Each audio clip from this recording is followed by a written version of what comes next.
agabkan caafimaad oo loogu talagalay ka hortagga iyo la tacaalidda cudurka coronavirus ee gobolka Mudug ayaa la soo gaarsiiyay magaalada Gaalkacyo isla markaana ku socday maamulada Galmudug iyo Puntland waxaana garoonka diyaaradaha magaalada Gaalkacyo kula wareegay xubno ka socday wasaaradaha caafimaadka labada dawlad goboleed deeqdan caafimaad ayaa ka timid guddiga qaran ee ka hortagga caabuqa coronavirus ee xafiiska ra'iisul wasaaraha Soomaaliya Mudane Xasan Cali Khayre waxaana isbitaalka magaalada Gaalkacyo kula wareegay qaybta Galmudug wasiir ku xigeenka wasaaradda caafimaadka dawlad goboleedka Galmudug Mudane Mahad Caabi Ciise oo ay garab taagnaayeen wasiirro iyo xubno ka tirsan xildhibaanada baarlamaanka dawlad goboleedka Galmudug sidoo kale xubnaha siday agabkan caafimaad oo isugu jiray dhaqaatiir iyo shaybaaristayaal ayaa Gaalkacyo ka samayn doona baaritaano caafimaad oo la xiriira cudurka coronavirus iyo faafitaankiisa ee gobolkan Dr. Maxamed Maxamuud Deerow oo wakiil ka ahaa guddiga qaran ee ka hortagga cudurka coronavirus isla markaana siday dawadan ayaa faahfaahin ka bixiyay agabka iyo qaybaha uu ka kooban yahay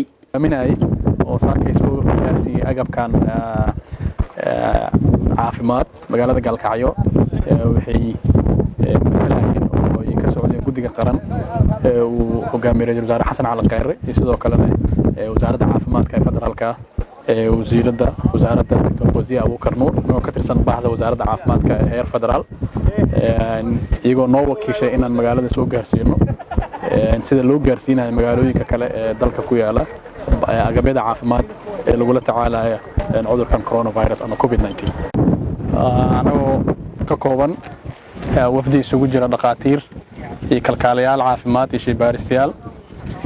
ujeedada ugu weyn ee maantinkeena magaalada Gaalkacyo wuxuu ahaa anagoo u sidnay magaalada qalab caafimaad oo sida aad la wada socotaan aad muhiim ugu ah cudurkan safmareenka ah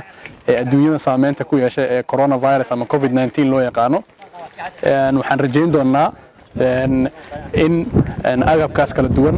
oo u badan agab aad muhiim ugu ah ka hortagga cudurkaas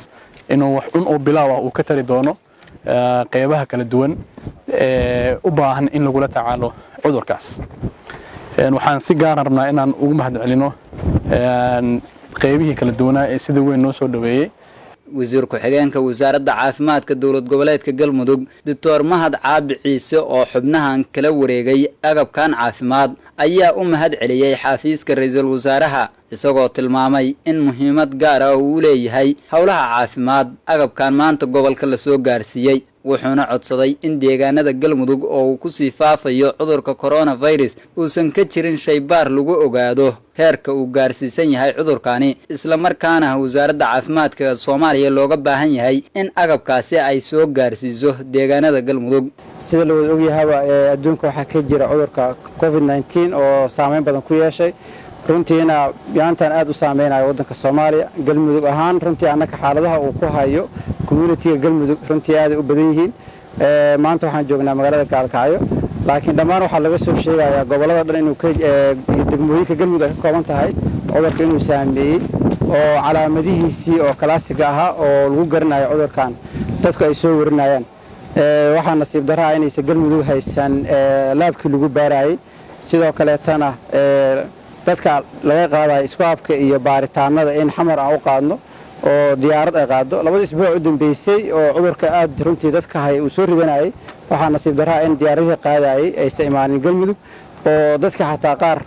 u maqna ay u geeriyoodeen cudurkii ayagoo sambalkoodii aan la qaadin xamar la geenin baaqa kulaadaan dirna waxa waa in Galmudug ay hesho laabkii sababtoo ah baahi lagu beeli karo in maalin kasta diyaarad ay qaado